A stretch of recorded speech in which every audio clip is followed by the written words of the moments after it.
Bonjour à tous, alors on se retrouve aujourd'hui pour faire un petit point d'usure sur la Tesla Model 3.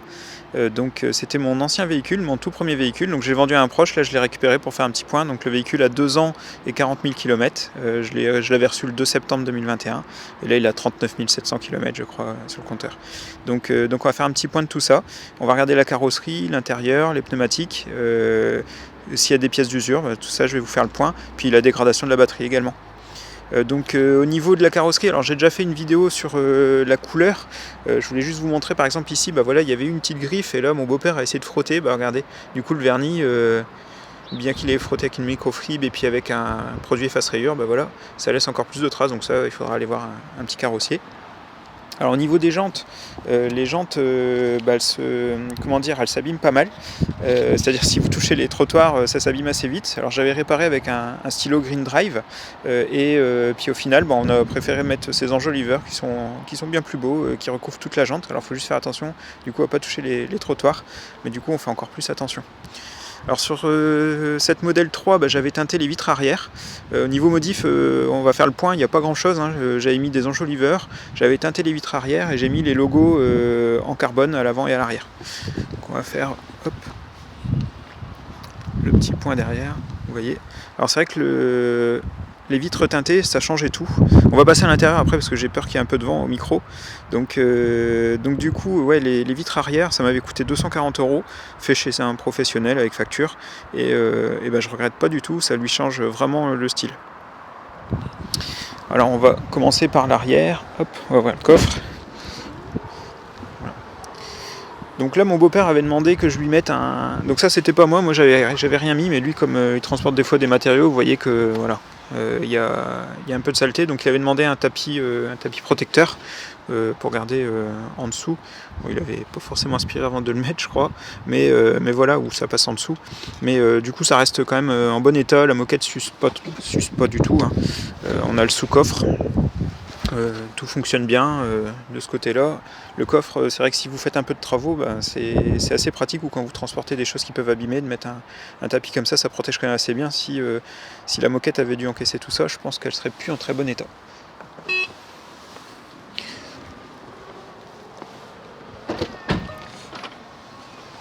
Alors on va couper son... Hop. On va couper également le clim pour éviter les nuisances sonores. Donc du coup, ici, à l'intérieur, hop, je lance ça comme ça. Du coup, à l'intérieur, au niveau de l'usure, on va faire un petit point de l'usure du volant. Donc le volant, franchement, il bouge pas du tout. Alors l'intérieur, là je l'ai passé un petit coup vite fait au nettoyage de pression pour qu'elle soit un peu plus propre pour vous la présenter. Sinon, le volant, sinon l'intérieur j'ai pas touché, donc il est peut-être un tout petit peu, voilà, il est pas 100% propre, mais il est quand même en bon état. Et donc c'est plutôt pas mal. Au niveau des bois, pareil, ça bouge pas, même avec le soleil. Au bout de 2 ans, ça bouge pas du tout. Les chromés, pareil. Et même les cuirs des portières, vous voyez, c'est vraiment en bon état. C'est du cuir vegan, donc du cuir d'ananas pour être précis. C'est plutôt en bon état. La seule chose qui s'abîme peut-être un petit peu, ça va être ici. Je sais que moi sur mon modèle, comme je pose mon iPhone, j'ai la trace du carré avec les capteurs photo. Donc ça se voit. Bon, après ça se nettoie, ça se frotte, parce que je me souviens que moi on le voyait avant que je lui donne, et puis là ça se voit plus trop. Et lui il a une housse derrière. Voilà, donc c'est vrai qu'il y a juste cette petite partie là où il y a un petit peu d'usure, moi, sur la mienne. Mais bon, ça a l'air de partir. Ici, on a mis un protège gobelet. Je vous mettrai le lien des 2-3 articles qu'il a dans la description.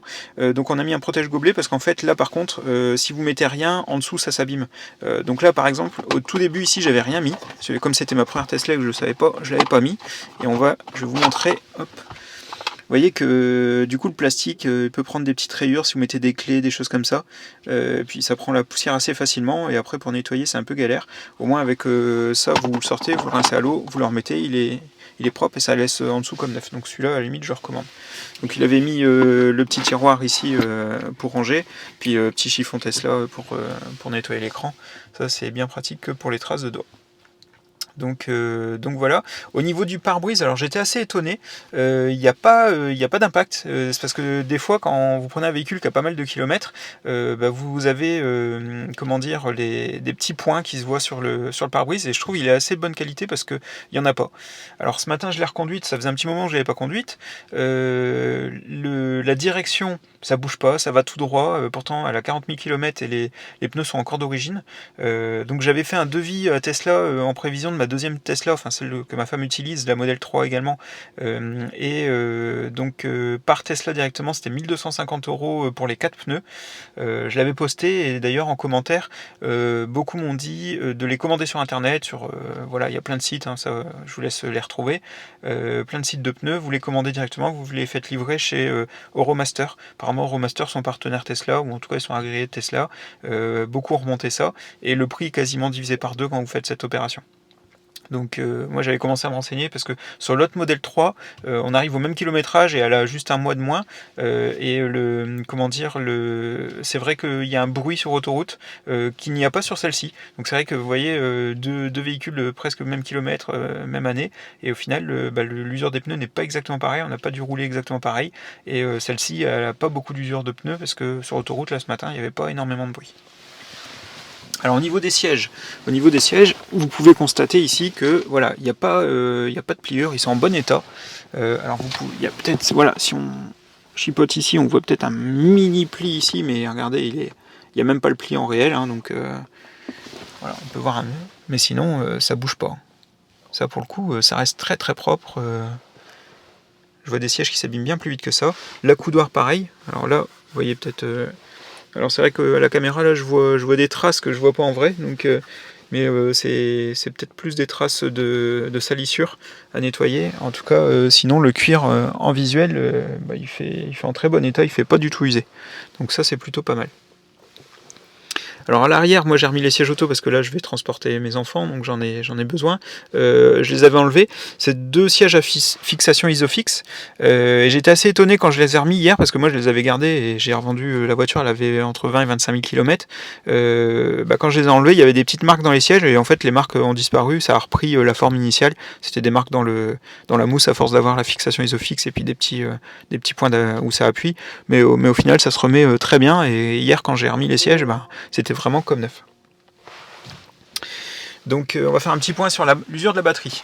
Alors l'usure de la batterie, ici, alors vous voyez 395 km. Donc ce matin, ce que j'ai fait, je l'ai chargé à 100% pour voir jusqu'où elle chargeait, pour voir l'usure de la batterie. Mais je vais vous donner également mon retour avec moi un de mes points de repère. Donc là ce matin, en la chargeant à 100%, j'étais à 405 km. Pour 418 annoncés quand elle était neuve. Si on convertit en pourcentage, ça fait 3,11% de mémoire. J'avais fait le calcul, 3,11%. Donc ça veut dire très peu de dégradation hein, sur 2 ans et 40 000 km. Et au quotidien, on ne le ressent pas du tout. Mais même sur les longs trajets, puisqu'en fait, quand on part de Dunkerque, alors un petit peu plus loin que Dunkerque d'ailleurs, et on s'arrête à Senlis, il y a un peu plus de 250 km pour notre charge. Et entre mon premier trajet que j'avais fait, où j'étais arrivé là-bas, alors de mémoire j'étais arrivé à 10% de mon tout premier trajet, aujourd'hui ça m'arrive encore d'arriver dans les 15%. Donc vous voyez, en fonction des conditions climatiques et du vent également que vous pouvez avoir, voilà, je fais encore exactement pareil qu'au départ, j'ai aucune différence et donc du coup, pour moi, la dégradation, elle est vraiment infime sur ce modèle LFP. Donc ça, vous pouvez être rassuré sur ce côté-là. On ne le ressent pas du tout, même sur un long trajet, quand on utilise la batterie à 100%. Alors on va aller jeter un œil sur les pneumatiques. Je n'ai pas encore regardé d'ailleurs. Sur celle-là. Où est-ce qu'elle en est? Alors ici. Ouais, elle est pas loin des témoins d'usure. Elle est proche du témoin d'usure, donc il va falloir penser à le faire. Alors je vais regarder, j'avais fait une petite note pour voir s'il y a des choses à dire. Ah oui, si, j'ai une petite chose à dire.